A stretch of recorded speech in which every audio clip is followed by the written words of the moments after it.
It's been a bad week for Wargaming. It's been a bad week for the CV rework, and to a lesser extent, it's been a bad week for even me.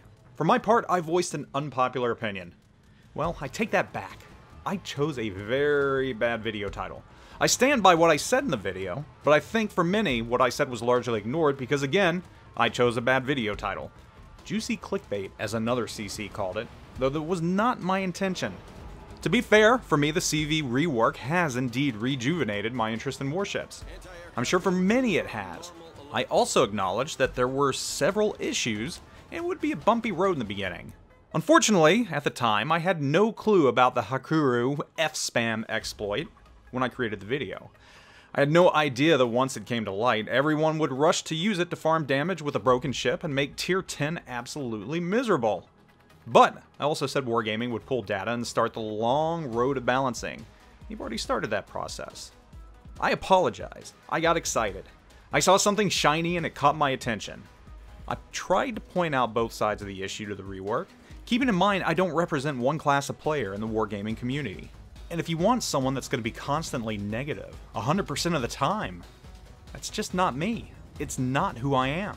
And I always try to point out the positive, even when things are seemingly overwhelmingly negative. That's just who I am. There's too much negativity in life in general. Why the hell would I want that in my games, or game community, or even in my videos?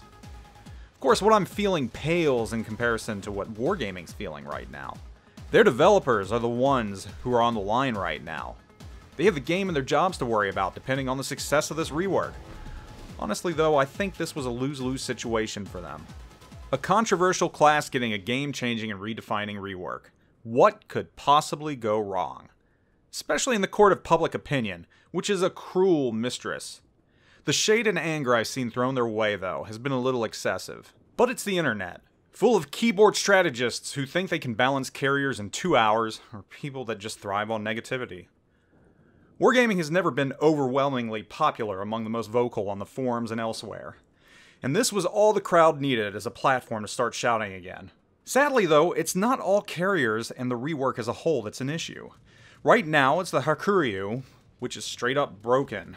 And again, getting a hot fix. Of course, knowing the hack is broken hasn't stopped some unicums from flocking to it to curb stomp everyone they can, adding insult to injury. And at this point, everybody knows it's overpowered, so obviously everybody's going to try it out. Players have openly announced they're just going to F-spam at the beginning of the game. It's become a joke. Unfortunately, Wargaming should have seen this coming.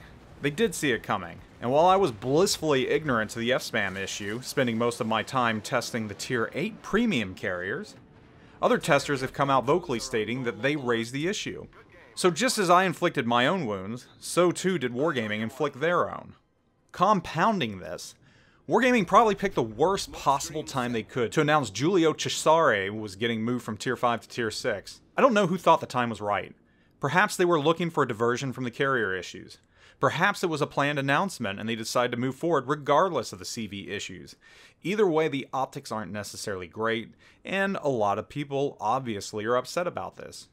So it's been a bad week all around, and it's unfortunate, because a lot of hard work went into the rework. And I have fears that rather than fix the issue, which is really the Hakuryu, I worry that a blanket fix will be issued which will further hurt other carriers which can't afford to be nerfed. Outside of that ship, the other carriers are fine for the most part. And for every CV player I've seen complain that AA is too powerful, I've seen equal amount of players in cruisers or other ships complain it's useless. It's an odd balance, but it's balanced nonetheless. The biggest issue in my opinion is the fact that Tier 8 CVs are constantly thrown into Tier 10 matches. That's misery right there. In fact, it's pure misery for any Tier 8 ship right now. Of course, we the community share some blame in this whole fiasco as well. How many players took the time to actually playtest the CVs, or playing against the CVs? Outside of the carriers, I maybe had 1 or 2 teammates around playing battleships or other ships which weren't bots. That's it. Everybody had the opportunity to play the playtest. Everyone was encouraged. So I guess the other question is, where were you during the playtest to raise the alarm? Of course, the flip side to that. Players shouldn't be expected to need to play a playtest. But not having real players to pull data from complicated balancing issues with the rework. And here we are. One weekend, and people are either happy or miserable. Of course, the other glass half full way to look at this is, it's just week 1. There's plenty of time to fix things. The F-spam issue is going to be fixed here soon. Wargaming is on the ball, they're being proactive, and like I said, it might be a bumpy road, it might be a long road, but things are going to get fixed. And after a while, hopefully, this is just all water under the bridge. The best advice I can give you is, if you aren't happy, go play rank for a bit, or take a few weeks off from the game. Come back when the issues have been worked out and the furor has died down. There's no point, if you aren't happy, playing a game that you're not happy with. It'll only make you not want to play it. It's better to take a break, wait for things to kind of settle down, come back, and then judge whether or not the changes have made the game better. Zoop out.